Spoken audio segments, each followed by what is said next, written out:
Hello दोस्तों, मैं Sanjay Singh IIGS के यूट्यूब चैनल में आप लोगों का स्वागत है मित्र। जैसा कि मैंने आपको कल बताया था कि ओजोन परत के बारे में जितनी भी जानकारी थी वो सभी मैंने आपको दिया, लेकिन आज का जो क्लास होगा वो ओजोन परत में जो छिद्र हो रहा है उसके संरक्षण के लिए क्या क्या उपाय किया जा रहा है उसके बारे में जानेंगे, पहली बात।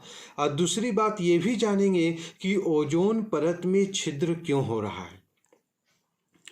आज हमारे क्लास में जो नए लोग होंगे उन्हें मैं बता दूं कि हमारा रोज आपको नए नए टॉपिक के अनुसार क्लास दिया जाएगा।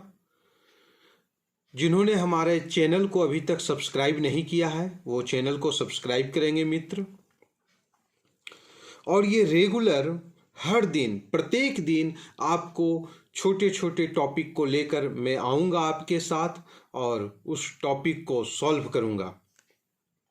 तो आज का जो क्लास होगा हमारा वो किस पर आधारित होगा? ओजोन परत के संरक्षण पर आधारित होगा। इस चीज को ध्यान में रखेंगे। ओजोन परत के संरक्षण।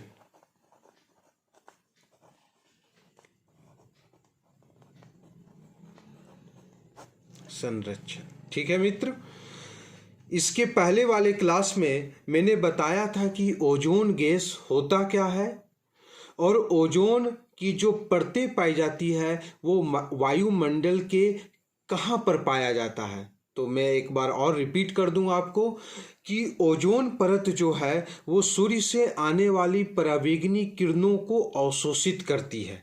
और ये ओजोन परत पाया कहाँ जाता है? तो ये ओजोन परत समतापमंडल में पाया जाता है। 15 से 20 से 30 किलोमीटर की ऊंचाई में मुझे ओजोन परत मिलती है। धरातल से 20 से 30 किलोमीटर की ऊंचाई में आपको ओजोन परत दिखाई पड़ेगी। और इस परत में ओजोन गैसों की प्रधानता सबसे ज़्यादा होती है।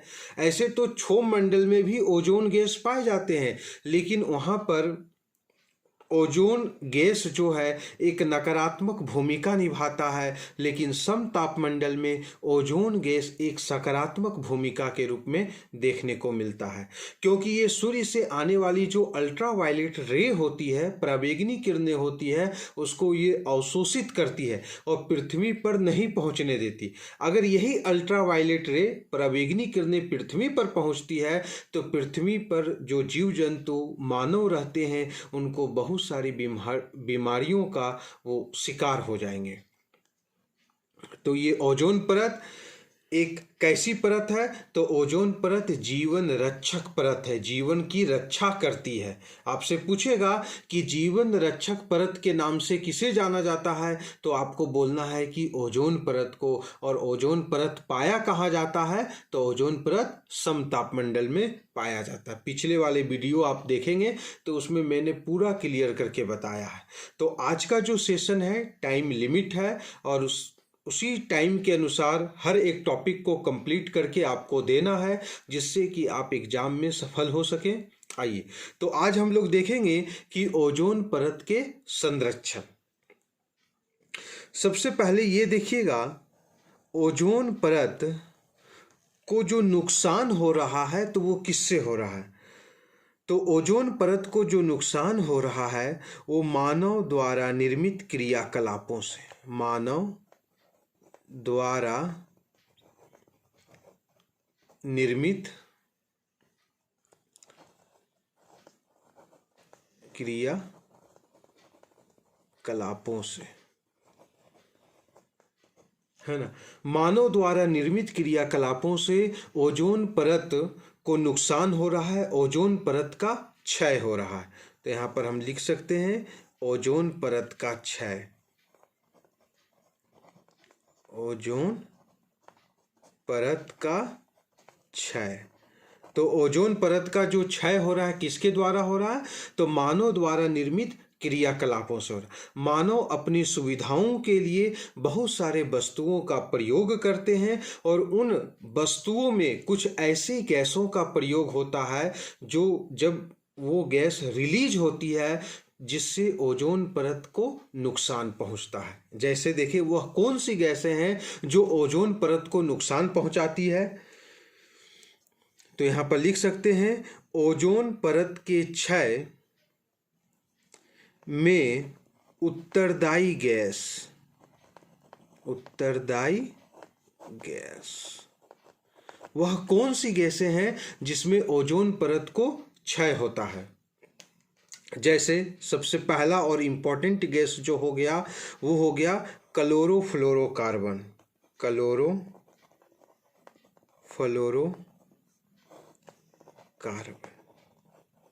ठीक है।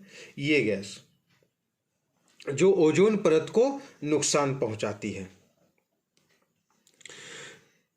देखिएगा क्लोरोफ्लोरोकार्बन जो है ये 3 गैसों से मिलकर बना है। ये कितने गैसों से मिलकर बना है, तो 3 गैसों से मिलकर बना है। पहला क्लोरीन, क्लोरीन, दूसरा फ्लोरीन, फ्लोरीन और तीसरा कार्बन।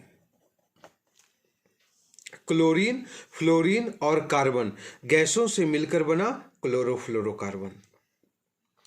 इस क्लोरोफ्लोरोकार्बन का जो व्यापारिक नाम होता है, व्यापारिक नाम इसका क्या है, प्रश्न पूछेगा पीटी में कि क्लोरोफ्लोरोकार्बन का व्यापारिक नाम क्या है, तो बोलिएगा कि इसका जो व्यापारिक नाम है, क्लोरोफ्लोरोकार्बन का व्यापारिक नाम क्या है, तो क्लोरोफ्लोरोकार्बन का व्यापारिक नाम फ्रेओन है।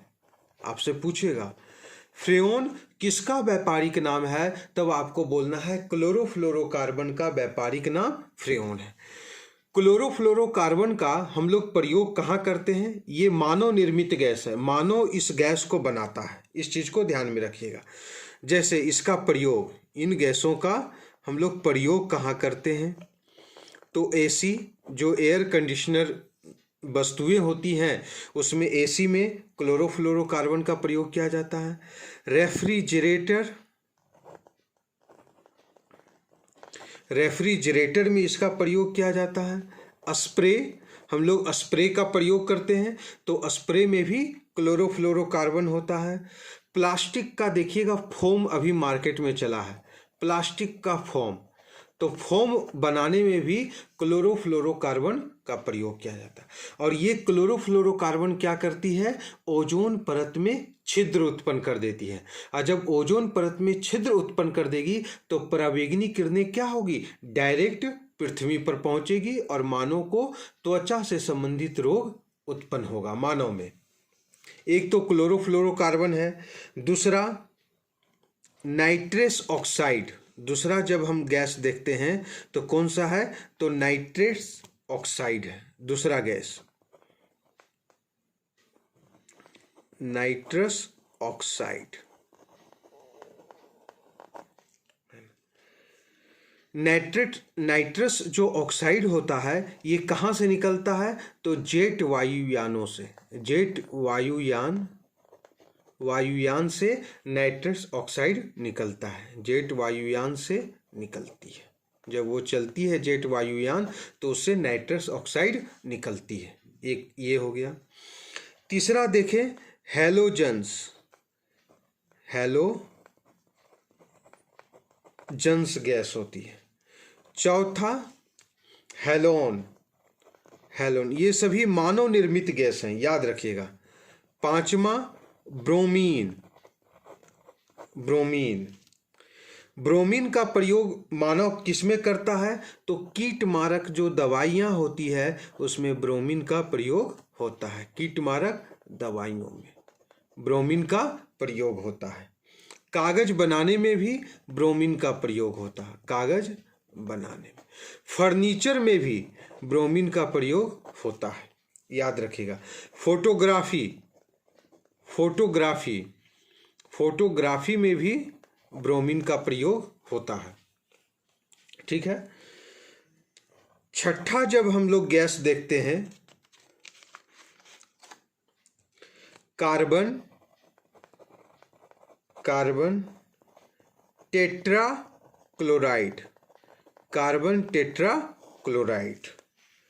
सातवां मीथेन, मीथेन। और 8वां CO2।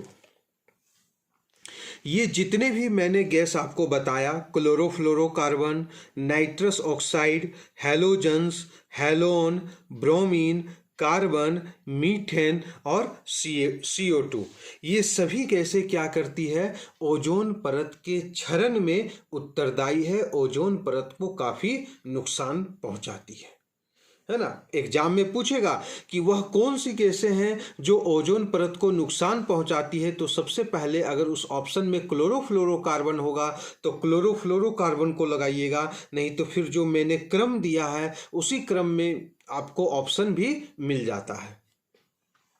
तो ये बहुत इंपॉर्टेंट प्रश्न है कि ओजोन परत के क्षरण में कौन कौन सी गैसें उत्तरदायी होती हैं। ठीक है। एक बात और ध्यान में रखें कि ओजोन परत में जो छिद्र हुआ था, उस छिद्र का पता सर्वप्रथम किसने लगाया। हमने तो क्या समझा, ओजोन परत के क्षय का क्या कारण है और क्षय के लिए कौन कौन से उत्तरदायी गैसें हैं, उसके बारे में मैंने देखा। अब ये देखना है कि ओजोन परत का जो छिद्र हुआ था, उस छिद्र का पता सर्वप्रथम किसने और कहां लगाया। आइए,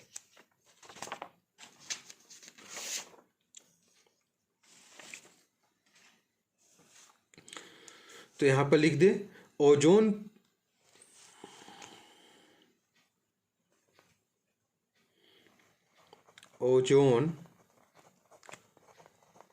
परत में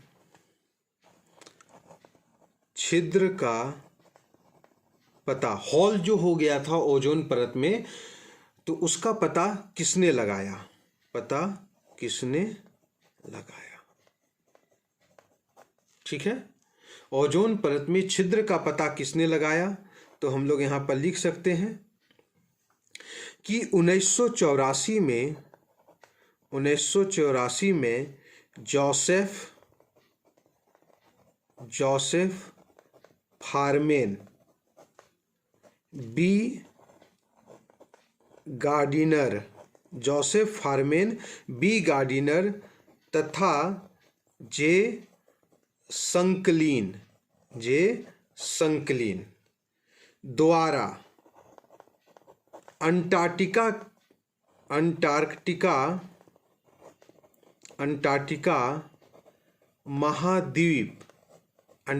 महाद्वीप के ऊपर छिद्र का पता लगाया गया। ठीक है, क्लियर है एकदम कि ओजोन परत छिद्र का पता किसने लगाया, तो 1984 में जोसेफ फारमेन, बी गार्डिनर और जे संकलिन द्वारा अंटार्कटिका महाद्वीप के ऊपर छिद्र का पता लगाया गया। ये अंटार्कटिका महाद्वीप है कहाँ पर, तो ये अंटार्कटिका महाद्वीप जो है वो दक्षिणी गोलार्ध में है। यहीं पर लिख देते हैं अंटार्कटिका महाद्वीप कहाँ पर है, तो दक्षिणी गोलार्ध में। तो सर्वप्रथम अंटार्कटिका महाद्वीप पर ओजोन परत के छिद्र का पता लगाया गया। ठीक है, ओजोन परत में भविष्य में और आगे ज़्यादा छिद्र ना हो जाए, जिससे कि पराबैंगनी किरणें पृथ्वी पर पहुंचे, तो इस छिद्र को रोकने के लिए, इस छिद्र को और विस्तृत ना हो जाए, उससे बचाने के लिए बहुत सारे पर्यावरणीय सम्मेलन किए गए थे।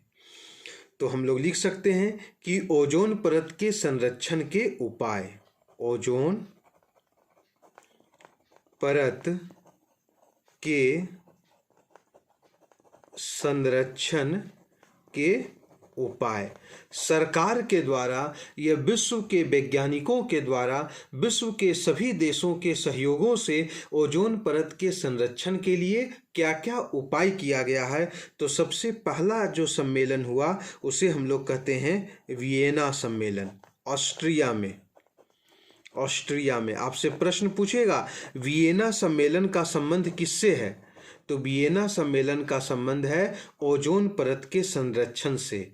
1985 में हुआ था वियना सम्मेलन। कब हुआ था, तो 1985 में आपका वियना सम्मेलन हुआ था। क्लोरोफ्लोरोकार्बन जो गैस उत्सर्जित होती है तो उसे रोकने के लिए। दूसरा मॉन्ट्रियल प्रोटोकॉल। मॉन्ट्रियल है कहाँ पर? तो मॉन्ट्रियल आपका कनाडा में है। मॉन्ट्रियल प्रोटोकॉल, मॉन्ट्रियल प्रोटोकॉल ये कब हुआ? तो मॉन्ट्रियल प्रोटोकॉल हुआ 16 सितंबर 1987 को। 16 सितंबर 1987 को मॉन्ट्रियल प्रोटोकॉल हुआ था। और यह प्रोटोकॉल लागू कब होता है? इसे लागू कब किया गया? तो लागू किया गया 1 जनवरी 1989 को। 1 जनवरी 1989 को इसे लागू किया गया था मॉन्ट्रियल प्रोटोकॉल से। इसका उद्देश्य क्या था? इसका उद्देश्य था क्लोरोफ्लोरोकार्बन के उत्सर्जन को कम करना। उद्देश्य यहाँ पर लिख दे रहे हैं, मॉन्ट्रियल प्रोटोकॉल का उद्देश्य क्या है? तो क्लोरोफ्लोरोकार्बन के उत्सर्जन को कम करना। ठीक है, मॉन्ट्रियल प्रोटोकॉल का उद्देश्य क्या है? तो क्लोरोफ्लोरोकार्बन के उत्सर्जन को कम करना। क्लोरोफ्लोरोकार्बन का संबंध किससे है? तो ओजोन परत के क्षय से है ना। तो ओजोन परत को क्षय से बचाने के लिए हमें क्या करना पड़ेगा? क्लोरोफ्लोरोकार्बन के उत्सर्जन को कम करना पड़ेगा। कम कैसे होगा? फ्रिज का कम प्रयोग करेंगे। फ्रिज में कोई ऐसा गैस हम डालेंगे जिससे कि फ्रिज में जो वस्तुएं रखी जाती हैं वो ठंडी हो जाए और साथ में पर्यावरण को भी नुकसान नहीं पहुंचे। ठीक है। तीसरा जो सम्मेलन हुआ था इसी ओजोन परत के क्षरण को रोकने के लिए, तीसरा जो सम्मेलन हुआ था उसे हम लोग कहते हैं किगाली समझौता। आपसे पूछेगा कि किगाली समझौता का संबंध किससे है? तो ओजोन परत के क्षरण को रोकने से संबंधित है। और ये कब हुआ था? तो 2016 में हुआ था। किगाली है कहाँ पर? तो किगाली रवांडा की राजधानी है। रवांडा की राजधानी। आपसे ये भी प्रश्न पूछ सकता है कि किगाली किसकी राजधानी है? तो आपको बोलना है कि किगाली रवांडा की राजधानी है। और इसका उद्देश्य, किगाली समझौता का उद्देश्य क्या था? तो यहाँ पर उद्देश्य भी लिखेंगे हम लोग। हाइड्रोफ्लोरोकार्बन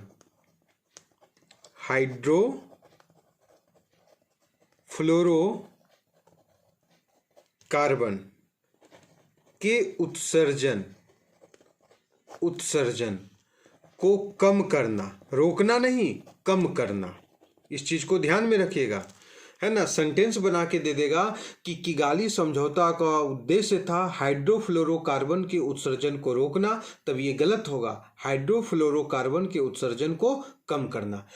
तो ओजोन परत के संरक्षण से संबंधित हमने क्या देखा कि ओजोन परत के संरक्षण से संबंधित 3 सम्मेलन हुए हैं। वियना सम्मेलन, मॉन्ट्रियल प्रोटोकॉल और किगाली समझौता। ठीक है, आप ये तीनों सम्मेलन को, तीनों समझौतों को आपको याद कर लेना है। और इसका ईस्वी कब कब हुआ था और कब लागू हुआ है ये भी आपको देखना है। ओजोन परत के छिद्र का पता किसने लगाया? मैंने लिख दिया कि 1984 में जोसेफ फॉरमैन ने, बी गार्डिनर ने और जे साकलिन ने ओजोन परत के छिद्र का पता लगाया। और कहाँ पर लगाया? तो अंटार्कटिका महाद्वीप के क्षेत्र में लगाया। ओजोन परत के क्षय के लिए कौन कौन सी गैसें उत्तरदायी है? मैंने ये भी आपको बता दिया। Chlorofluorocarbon, nitrous oxide, halogens, halon, bromine, carbon tetrachloride, methane और CO2। ये सभी गैसें जो हैं ओजोन परत के क्षय को बढ़ाने में उत्तरदायी भूमिका निभाते हैं। ठीक है, तो हमने 2 सेशन हमारा चला है, आज का क्लास और कल वाले क्लास में। दोनों क्लास में मैंने आपको ओजोन परत से संबंधित जितने भी प्रश्न बनता है वो सभी मैंने आपको बता दिया।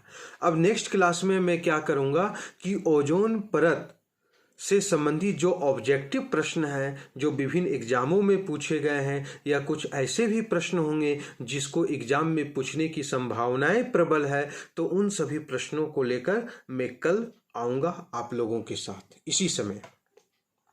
ठीक है मित्र, तो आज का क्लास आपको कैसा लगा कमेंट में ज़रूर बताएंगे, और हमारी वीडियो को लाइक ज़रूर कीजिएगा, शेयर भी अपने मित्रों के साथ कीजिएगा। और एक बात मैं बता दूं कि ज़रा मेरा राइटिंग जो है उतना अच्छा नहीं है, इस कारण से मेंस में भी मुझे कम ही नंबर आता है और फिर सिलेक्शन नहीं हो पाता है ना।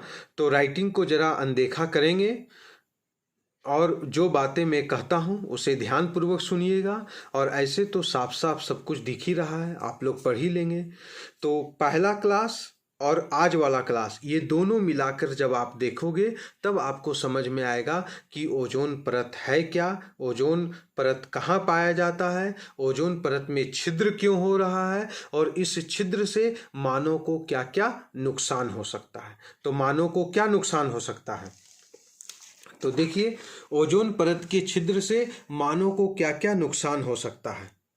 परिणाम, इसका क्या परिणाम निकलेगा। परिणाम पहला क्या निकल सकता है, जीन में उत्परिवर्तन होगा, उत्परिवर्तन, जीन में उत्परिवर्तन होगा।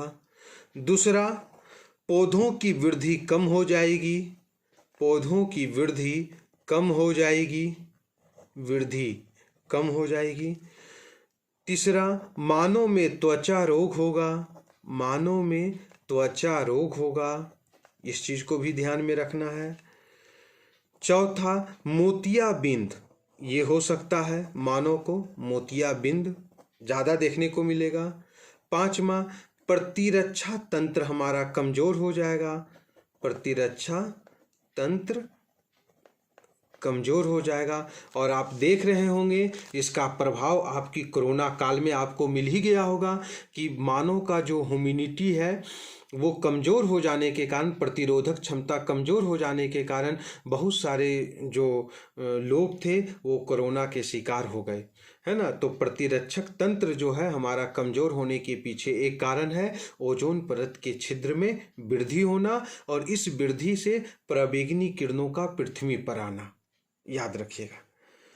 पांचवा, अनुवांशिक रोग हो सकती है। छठा, अनुवांशिक रोग हो सकता है, अनुवांशिक रोग हो सकता है। सातवां, सनबर्न, मतलब सूर्य की जो तेज प्रकाश है, पराबैंगनी किरणें क्या करेगी, हमारी त्वचा को जला देगी, है ना। तो हमारे त्वचा संबंधी स्किन रोग जो होगा वो ज़्यादा हमें देखने को मिलेगा ओजोन परत के क्षय से। इसलिए मित्र, ज़्यादा से ज़्यादा आप लोग फ्रिज का प्रयोग नहीं करें। स्प्रे जो आप लोग बॉडी स्प्रे या परफ्यूम का उपयोग करते हैं इसे कम कर दें। प्लास्टिक वाला जो प्लेट मिलता है, फोम मिलता है, उसका उपयोग नहीं करें, है ना। ज़्यादा से ज़्यादा हम लोग प्रकृति पर डिपेंड रहें और प्रकृति को नुकसान नहीं पहुंचाए। अगर प्रकृति के साथ हम लोग छेड़छाड़ करते हैं तो स्वाभाविक है कि हमारे जीवन में भी नुकसान, हमारे जीवन को भी समस्याएं उत्पन्न हो सकती। उन समस्याओं से बचने के लिए प्रकृति के साथ हमें कदम से कदम मिलाकर चलना चाहिए, और ज़्यादा से ज़्यादा सतत विकास, सस्टेनेबल डेवलपमेंट पर ज़्यादा भी ध्यान देना चाहिए। तो आज के क्लास में और कल के क्लास में मैंने ओजोन परत के बारे में आप लोगों को बताया है, ठीक है। और इसको याद कीजिएगा, और जो मैंने लिखा है इसका आप एक नोट्स बनाएं और उसे कॉपी में लिखें। ये एग्जाम में बहुत इम्पोर्टेंट है, क्योंकि एग्जाम में इसी से प्रश्न अधिकतर पूछे जाते हैं, ओजोन परत जो पर्यावरण से संबंधित मुद्दा भी है हमारा। तो आज के लिए बस इतना ही रहने दीजिए।